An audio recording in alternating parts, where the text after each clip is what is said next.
Septic ট্যাঙ্কে নেমে 4 শ্রমিকের মর্মান্তিক মৃত্যু। দেখছেন ডিজিটাল ব্রাহ্মণবাড়িয়া.com। আমরা স্বাধীনতা ও উন্নয়নে বিশ্বাসী। ব্রাহ্মণবাড়িয়ার সরাইল উপজেলায় একটি সেপটিক ট্যাঙ্কে কাজ করতে নেমে 4 শ্রমিকের মর্মান্তিক মৃত্যু হয়েছে। আজ বুধবার ২০ মে বিকেলে উপজেলার কালিকচ্ছ ইউনিয়নের গলানিয়া গ্রামে এই হৃদয় বিদারক দুর্ঘটনা ঘটে। খবর পেয়ে ফায়ার সার্ভিস ও পুলিশ ঘটনাস্থলে পৌঁছে নিহতদের মরদেহ উদ্ধার করে। নিহত শ্রমিকরা হলেন ইমাম হোসেন ৩০ বছর, হৃদয় মিয়া ২৫ বছর, মেহেদি ২২ বছর এবং আরমান ৩০ বছর। এদের মধ্যে ইমাম, হৃদয় ও মেহেদির বাড়ি সরাইলের গলানিয়া গ্রামে এবং আরমানের বাড়ি একই উপজেলার ধর্মতীর্থ গ্রামে।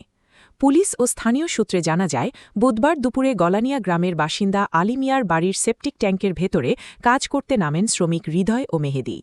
দীর্ঘ সময় পেরিয়ে যাওয়ার পরও তারা ট্যাঙ্ক থেকে উঠে না আসায় বাইরে থাকা অন্যদের সন্দেহ হয়। পরে তাদের অবস্থা জানতে ও উদ্ধারের আশায় আরমান এবং ইমাম হোসেনও ওই সেপটিক ট্যাঙ্কে নামেন, কিন্তু ভেতরে নামার পর তারা কেউই আর ফিরে আসেননি। ধারণা করা হচ্ছে, ট্যাঙ্কের ভেতরে জমে থাকা বিষাক্ত গ্যাসে শ্বাসরুদ্ধ হয়ে 4 জনেরই মৃত্যু হয়েছে। পরে স্থানীয়রা ফায়ার সার্ভিস ও পুলিশকে খবর দিলে তারা দ্রুত ঘটনাস্থলে ছুটে আসেন। ফায়ার সার্ভিসের কর্মীরা উদ্ধার অভিযান চালিয়ে বিকেল ৫:৩০টার দিকে ওই 4 শ্রমিকের নিথর দেহ সেপটিক ট্যাঙ্ক থেকে বাইরে বের করে আনেন। ঘটনার সত্যতা নিশ্চিত করে ব্রাহ্মণবাড়িয়া ফায়ার সার্ভিস ও সিভিল ডিফেন্স স্টেশনের উপপরিচালক ফারুক আহমেদ জানান, খবর পেয়ে আমরা দ্রুত ঘটনাস্থলে পৌঁছে 4 জনের লাশ উদ্ধার করেছি। তবে ময়নাতদন্তের প্রতিবেদন পাওয়ার পরই তাদের মৃত্যুর প্রকৃত কারণ নিশ্চিতভাবে জানা যাবে। এ বিষয়ে সরাইল থানার ভারপ্রাপ্ত কর্মকর্তা ওসি মঞ্জুর কাদের ভূঁইয়া জানান, দুর্ঘটনার খবর পেয়ে তাৎক্ষণিকভাবে পুলিশ ঘটনাস্থলে যায়।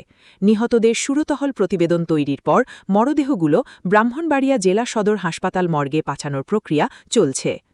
একই দিনে 4 শ্রমিকের এমন মর্মান্তিক মৃত্যুতে পুরো গলানিয়া গ্রামে শোকের ছায়া নেমে এসেছে। স্বজনদের কান্নায় এলাকার পরিবেশ ভারী হয়ে উঠেছে।